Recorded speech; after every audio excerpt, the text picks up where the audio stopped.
ও আমার ভাই ও বাবাজি, আল্লাহ পাক জানিয়ে দেন, ও আমার বান্দা বান্দি, তোমরা শুনে নাও, জেনে নাও, তোমাদের উপরে রোজাটাকে ফরজ করে দিয়েছি, যেমন তোমার পূর্বপুরুষদের উপরে ফরজ করা হয়েছিল, লাআল্লাকুম তাত্তাকুন, যাতে করে তোমরা আল্লাহর মুত্তাকি হতে পারো, আল্লাহর প্রিয় হতে পারো, আল্লাহর বন্ধু হতে পারো।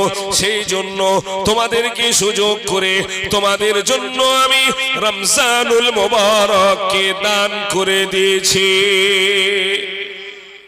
রমজানুল মুবারক দান করে দিয়েছি। কেমন? ও আমার ভাই ও বাবাজি, একটুখানি মনোযোগ দিয়ে শুনে বোঝার চেষ্টা করুন।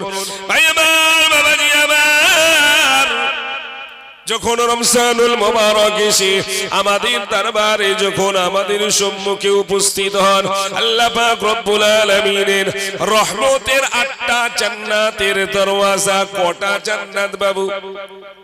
কটা জান্নাত? 8টা জান্নাতের রহমতের দরওয়াজা গুলো আল্লাহ পাক রব্বুল আলামিন আমার আপনার জন্য খুলে দেন। আরো জোরে বলুন সুবহানাল্লাহ। ভাই আমার, বাবাজি আমার, শুধু তাই নয়, তাই নয়, আল্লাহ পাক রব্বুল আলামিন যখন রমজানুল মুবারককে আমাদের কাছে যখন পাঠিয়ে দেন, রমজানুল মুবারক যখন আমাদের কাছে এসে উপস্থিত হয়, ওই সময়তে আল্লাহ পাক রব্বুল আলামিনের 7টা কহার জাহান্নামের দরওয়াজাকে আল্লাহ আমাদের জন্য বন্ধ করে দেন। শুধু তাই নয়, তাই নয়, আমার আল্লাহ পাক রব্বুল আলামিন আমাদের প্রকাশ্য শত্রু হলো ইবলিস। কি বাবু? আমাদের প্রকাশ্য শত্রু ইবলিস, শয়তান, সে হলো আমাদের প্রকাশ্য শত্রু। ভাই আমার, বাবাজি আমার, আল্লাহ পাক জানিয়ে দেন তোমাদের প্রকাশ্য শত্রু হলো ইবলিস, সেই শয়তান। সে সদা সর্বদা আমার আপনাকে কুমন্ত্রণা দিতে থাকে, আমার আপনাকে সব সময় পাপ কাজে নিয়ে যেতে থাকে। ওই শয়তান, ইবলিস শয়তানকে আমার আল্লাহ পাক রব্বুল আলামিন রমজানুল মুবারক আসার সঙ্গে সঙ্গে তাকে শিকল দিয়ে বেঁধে রেখে দেন। আমার আল্লাহ পাক শিকল দিয়ে ইবলিসকে বেঁধে রেখে দেন। আর আল্লাহ পাক আমার আপনার জন্য মুত্তাকি হওয়ার জন্য, পরেজগার ঈমানদার হওয়ার জন্য রমজানুল মুবারককে আমাদের কাছে উপহার স্বরূপ পাঠিয়ে দিয়েছেন। জোরে বলুন সুবহানাল্লাহ। অনেক কথা রমজানুল মুবারক। ভাই আমার, বাবাজি আমার, আর একটু আগে চলুন। ও আমার ভাই ও বাবাজি, অন্যান্য সমস্ত নবীদের কত করে হায়াত ছিল বাবু? আমার ভাই ও বাবাজি, আল্লাহ পাক রব্বুল আলামিন কোন কোন নবীকে 1000 বছর বয়স দিয়েছেন, কাউকে 900 বছর, 800 বছর, 700 বছর, 600 বছর, এমনি করে 200, 300, 400, 500 বছর করে হায়াত দিয়েছেন। আমার আপনার নবী, বিশ্ব নবী, দয়ার নবীর মনটা বড় খারাপ।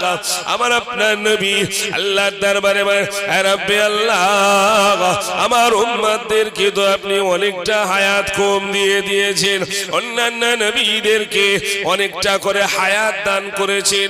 কেউ 500 বছর, 600 বছর, 700 বছর করে তারা জীবিত থাকেন। রব্বুল আলামিন আর আমার উম্মতদেরকে মাত্র এই কয়েকটা বছর করে হায়াত দান করেছেন। আল্লাহ পাক রব্বুল আলামিন বলেন, আয় আমার হাবিব, আপনি কাঁদবেন না, আয় আমার হাবিব, আপনি কাঁদবেন না, কাঁদবেন না। আল্লাহ পাক রব্বুল আলামিন জানিয়ে দেন তাদের সমস্ত অন্যান্য নবীদের উম্মতদেরকে অনেক অনেক হায়াত দিয়েছেন।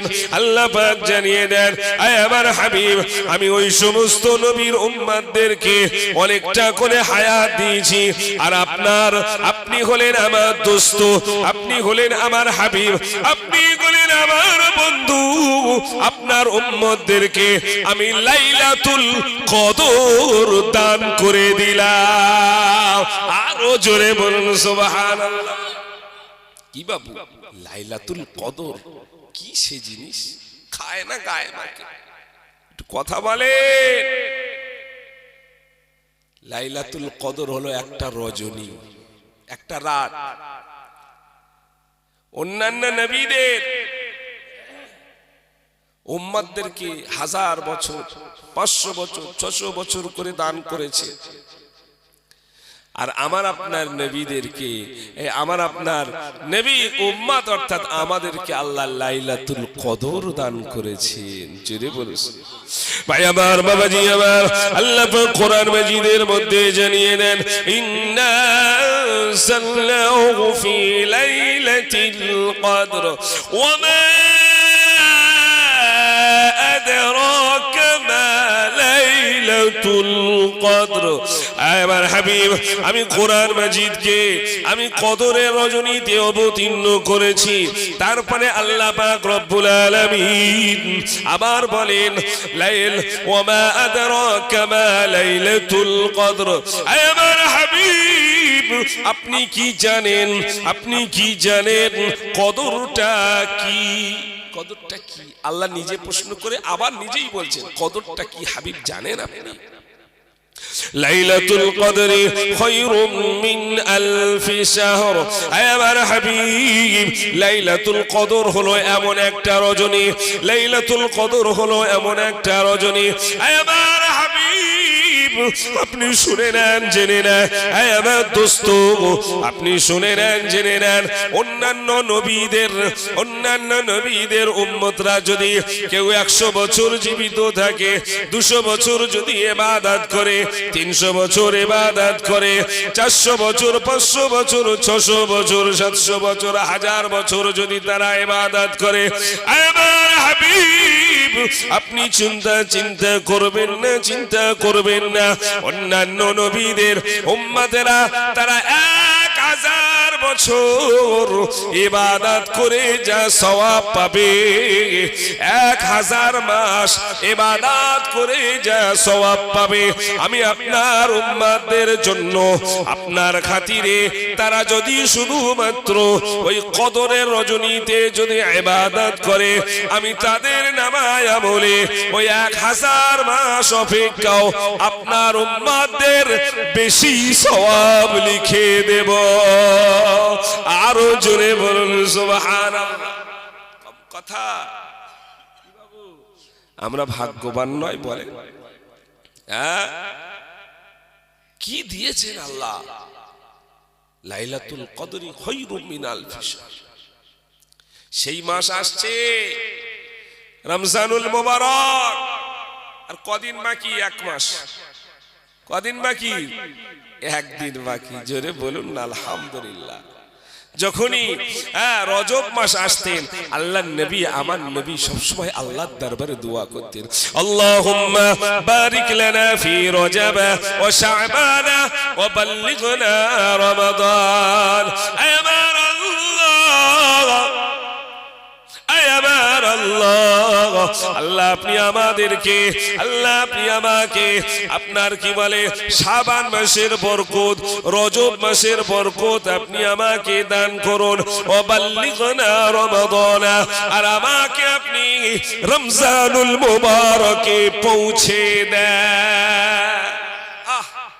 নবী যখনই রজব মাস আসতো সব সময় আল্লাহ পাক রব্বুল আলামিন কোরআন মাজিদের মধ্যে জানিয়ে দেন, فمن كان يرجو لقاء ربه فليعمل عملا صالحا ولا يشرك بعبادة ربه أحدا। আমার আল্লাহ পাক রব্বুল আলামিন জানিয়ে দেন, ও আমার বান্দা বান্দি, তোমরা কানটা খাড়া করে শুনে নাও। ফামান কানা ইয়ারজু লিকা রাব্বিহি, আল্লাহ পাক বলেন যারা কিনা ইয়ারজু লিকা রাব্বিহি, যারা আল্লাহর সঙ্গে সাক্ষাৎ করতে চান। কি বাবু, আমরা আল্লাহর দিদার চাই না কি চাই না? জোরে বলুন না, চাই তো নাকি? আল্লাহ পাক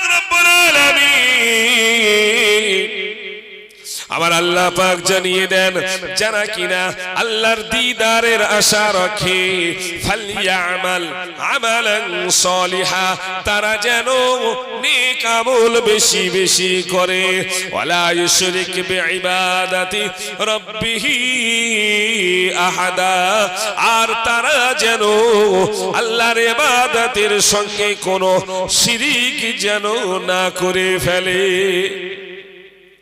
আমরা সবাই আল্লাহর দিদারের আশা রাখি, দিদারের আশা রাখি, তাহলে কি করতে হবে? নেক আমল করতে হবে। ভাই আমার, বাবাজি আমার, নেক আমল যদি আমরা করি আল্লাহ দিদার অবশ্যই পাবো। আল্লাহর নবী সাল্লাল্লাহু আলাইহি ওয়াসাল্লাম বলেন বনি ইসরাইল যুগের, আপনার হাদিসের কিতাবের মধ্যে এসে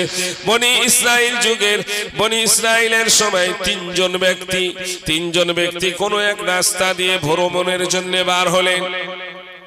নেক আমল কাকে বলে? দেখেন, আমি প্রথমে বলেছি এমন একটা ইবাদত করুন, এমন একটা কাজ করুন যে কাজের জন্য আমরা যেন নাজাত পেতে পারি, মুক্তি যেন পেতে পারি, এইরকম খালিস শুধুমাত্র আল্লাহকে খুশি করার জন্য। ভাই আমার, বাবাজি আমার, ও আমার ভাইরা বোনেরা, কানটা খাড়া করে শুনুন। ওই তিনজন যুবক তারা কিনা ভ্রমণের উদ্দেশ্যে বার হলেন। যেতে যেতে যেতে যেতে বহু দূর চলে গেল। যাবার পরেতে হঠাৎ করে আপনার তুমুল বৃষ্টি শুরু হয়ে গেল। তুমুল বৃষ্টি শুরু হয়ে যাবার পরেতে তারা একটা গুহার মধ্যে ঢুকে গেল। প্রচন্ড ঝড় বৃষ্টি দেখে তারা একটা গুহার মধ্যে আশ্রয় নিল। ভাই আমার, বাবাজি আমার, তারা মাত্র একটা গুহার মধ্যে ঢুকে গেল, সঙ্গে সঙ্গে দেখা যায় একটা বিরাট আকারের পাথর এসে, বিরাট বড় পাথর এসে ওই গুহার মুখের উপরে পড়ে গেল। গুহার মুখখানা বন্ধ হয়ে গেল, গুহার মুখটা বন্ধ হয়ে গেল। এইবারে আর বার হওয়ার কোনো রাস্তা পায় না। ভাই আমার, বাবাজি আমার, ও আমার ভাইরা বোনেরা, কানটা খাড়া করে শুনুন। গুহার মুখটা যেই না বন্ধ হয়ে গেল, তিনজন মানুষ তারা গুহার মধ্য থেকে হাহুতাশ করতে লাগলো। তারা গুহার মধ্য থেকে হাহুতাশ করতে লাগলো। ভাই আমার, বাবাজি আমার, কিভাবে তারা এখন সেখান থেকে বার হবে? কোন রাস্তা খুঁজে পায় না, কোন রাস্তা খুঁজে পায় না, রাস্তা খুঁজে পায় না। একে অপরকে বলতে লাগলেন, ভাই, ও ভাই, বলো বলো বলো, তোমার জীবনের কোন নেক আমল আছে কিনা? কারো কাছে কোন নেক আমল আছে? তার ওসিলা দিয়ে দোয়া চাও।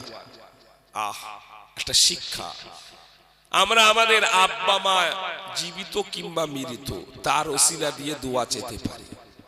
আমরা আমাদের পীর সাহেব, আল্লাহর ওলি, কোন একজন আলেম, তার ওসিলা দিয়েও দোয়া চাইতে পারি। অনেক কি বলে, ওসিলা টুসিলা আমার চলে না। কি বাবু বলে না? আপনাদের দিকে আছে নাকি? যাই বা হোক, যে যা মনে করে মনে করে। আমার আপনার আকীদা মুজাদ্দিদুজ্জামান দাদা হুজুর পীর কেবলা রাহমাতুল্লাহ আলাইহির মতো পথে আমরা প্রতিষ্ঠিত এবং পরিচালিত, মৃত্যু পর্যন্ত তার উপরে থাকবো, বলুন ইনশাআল্লাহ।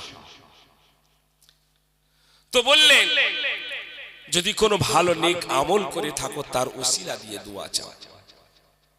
ভাই আমার, বাবাজি আমার, একজন তিনজনের মধ্যে প্রথম ব্যক্তি আল্লাহর দরবারে দোয়া চাইতে লাগলেন। নেক আমলের ওসিলা দিয়ে দোয়া চাইছেন, খুব ভালো করে বুঝবেন। ভাই আমার, বাবাজি আমার, নেক আমলের ওসিলা দিয়ে দোয়া চাইছেন। সেই মানুষটি আল্লাহর দরবারে হাত তুলে দিলেন, হাত তুলে দোয়া চাইলেন, আমার আল্লাহ, আমার বৃদ্ধ পিতা মাতা ছিল, বৃদ্ধ পিতা মাতাকে আমি খুব সেবা যত্ন করতাম। রব্বে আল্লাহ, আমি আমার প্রতিদিন পিতা মাতাকে না খাইয়ে আমি খেতাম না, পিতা মাতাকে না খাইয়ে আমি আমার বিবি, আমার স্ত্রী, আমার ছেলে মেয়েদেরকে আমি নিজেও খেতাম না। আল্লাহ, রব্বে আল্লাহ, কিন্তু ঘটনা এমন একদিন একটা ঘটে গেল, রব্বে আল্লাহ আমি ছাগল চরানোর জন্য হাদিসের কিতাবের মধ্যে আরো একটা কথা এসেছে, কাঠ কাটার জন্য, ছাগল চরানোর জন্য কিংবা কাঠ কাটার জন্য যেটাই হোক না কেন আমি একটু দূরের দিকে চলে গিয়েছিলাম। আল্লাহর সঙ্গে বলছি, রব্বে আল্লাহ আমার আল্লাহ আমি ছাগল চরানোর জন্য আমি দূরে চলে গিয়েছিলাম। আমি ছাগল চড়িয়ে যখন বাড়িতে আসলাম, বাড়ি এসে দেখছি রব্বে আল্লাহ আমার পিতামাতা ঘুমিয়ে পড়ে গেছে। আমি ছাগলের এক গ্লাস দুধ দহন করে নিয়ে আমি দুধ দুইয়ে নিয়ে আমার পিতামাতার মাতার কাছে গেলাম, গিয়ে দেখলাম যে আমার পিতামাতা ঘুমিয়ে আছে। আমি আমার পিতামাতাকে ঘুম ভাঙানোটা ভালো মনে করলাম না। রব্বে আল্লাহ আমি মনে মনে ভাবলাম, আমি যদি আমার পিতা মাতাকে জাগিয়ে দিই, আমি যদি আমার পিতা মাতাকে যদি জাগিয়ে দিই, আমার পিতা মাতা বড় কষ্ট পাবে, বেয়াদবি হয়ে যাবে। আল্লাহ আমি আমার পিতা মাতাকে ঘুম ভাঙানোটা ভালো মনে করলাম না। এমতো অবস্থায় আমার ছেলে মেয়েগুলো, শিশু বাচ্চাগুলো তারা ক্ষুধার তাড়নায় কাঁদতে কাঁদতে আমার পায়ের উপরে লুটিয়ে পড়ছিল। আমার বিবি অনেক ক্ষুধার্ত ছিল, আমার ছেলে মেয়েগুলো ক্ষুধার জ্বালায় ছটফট করতে করতে কাঁদতে কাঁদতে আমার পায়ের উপরে লুটিয়ে পড়ছিল। আল্লাহর সঙ্গে দোয়া করছে, মনে আছে তো বাবু? আল্লাহর কাছে বলছেন, আল্লাহ তারপরেও এত কষ্টর পরেও আমার ছেলে মেয়েরা যখন কান্নাকাটি করছিল, তারপরেও আমি আমার পিতা মাতাকে ঘুম থেকে জাগানোটা ভালো মনে করিনি। আল্লাহ এইভাবে আমার পিতা মাতার খেদমতের জন্য আমি দাঁড়িয়ে থাকতে থাকতে থাকতে ফজরের আজান হয়ে গেল। তারপরে যখন আমার পিতা মাতা ঘুম থেকে যখন উঠলো, আমার পিতা মাতাকে সর্বপ্রথম দুধটা পান করিয়েছি আল্লাহ, তারপরে আমি আমার বাচ্চাদেরকে পান করেছি। আমার আল্লাহ এই যে আমার পিতামাতার সেবা, পিতামাতার উপরে মহাব্বত, পিতামাতার ভালোবাসা, এটা যদি আপনার দরবারে যদি কবুল হয়ে যায় আমার আল্লাহ, তাহলে এই আমলের বিনিময়ে আল্লাহ আজকে এই গুহার মুখের পাথরটাকে সরিয়ে দেন। ভাই আমার, বাবাজি আমার, দোয়া করতে দেরি আল্লাহর দরবারে এই দোয়া কবুল হতে দেরি হলো না, দেরি হলো না। যেই না মাত্র আল্লাহর দরবারে দোয়া করলেন, দোয়াটা কবুল হয়ে সঙ্গে সঙ্গে দেখা যায় সেই আপনার গুহার মুখের পাথরটা 3 ভাগের 1 ভাগ সরে ফাঁকা হয়ে গেল। আরো জোরে বলুন সুবহানাল্লাহ। আমার ভাই বাবাজি, কম কথা, ইবাদত খালিস নিয়তে, শুধু ইবাদত করলে হবে না,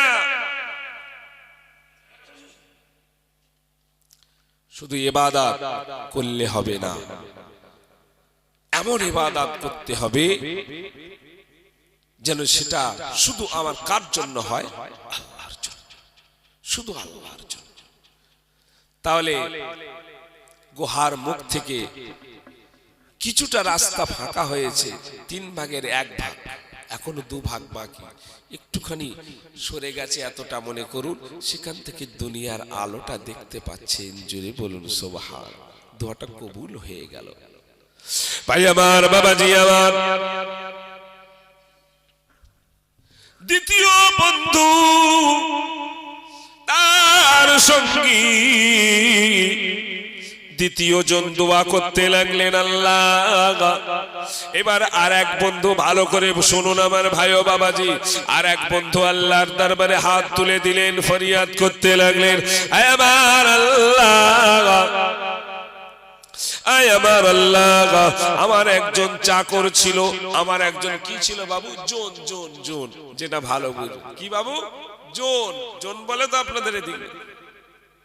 রব্বে আল্লাহ, আমার একটা জন ছিল, তাকে আমি একদিন কাজে নিয়েছিলাম।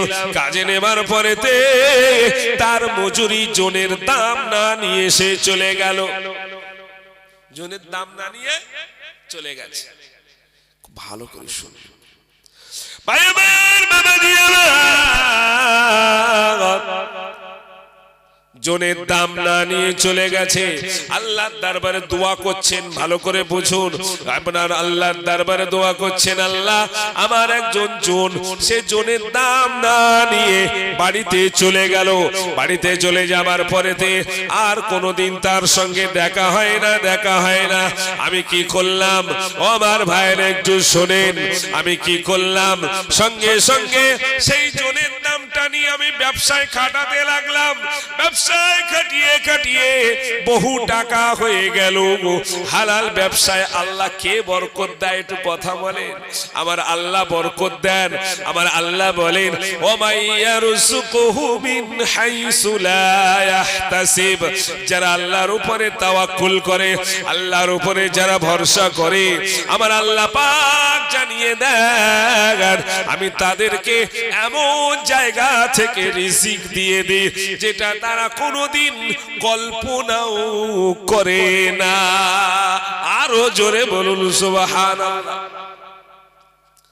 ভাই আমার, বাবাজি আমার, ওই দ্বিতীয় ব্যক্তি দোয়া করতে লাগলেন, আল্লাহ ওই আমার জনটা মজুরি না নিয়ে চলে যাবার কারণে তার জনের দামটা আমি ব্যবসায় খাটিয়ে অনেক টাকা হয়ে গেছে। অনেক টাকা হয়ে যাবার পরেতে আস্তে আস্তে ছাগল, গরু, ভেড়া, উট, বকরিতে ভর্তি হয়ে গেছে। সে বেশ কয়েক বছর পরেতে একদিন আমার কাছে এলো, এসে বললেন, এই কথাগুলো আল্লাহকে বলছেন, আল্লাহকে বলছেন। আল্লাহ অনেক বছর পরে যখন আমার কাছে আসলো, এসে বলল, ভাই আমি আপনার বাড়িতে একদিন কাজ করেছিলাম, আপনার বাড়িতে কাজ করে আমার জনের দামটা নেওয়া হয়নি, আমার জনের দামটা দিয়ে দেন। কি বাবু, এখন হলে কেউ দেবে? এখনকার সময় জনের দাম কেউ দেবে? চেয়েও দেয় না। জাল টেনে টেনে, ঠান্ডার সময় জাল টেনে টেনে জলকার মালিকরা পয়সা দেয় না। কি বাবু, রাগ করবেন না যেন কোনো জলকার মালিক থাকলে, হ্যাঁ আছে না নাই, এরকম নেই। কিন্তু আল্লাহর নবী বলছেন একটা শিক্ষার কথা, মজুরি জনের আপনার গায়ের ঘাম শুকানোর আগে তাকে তার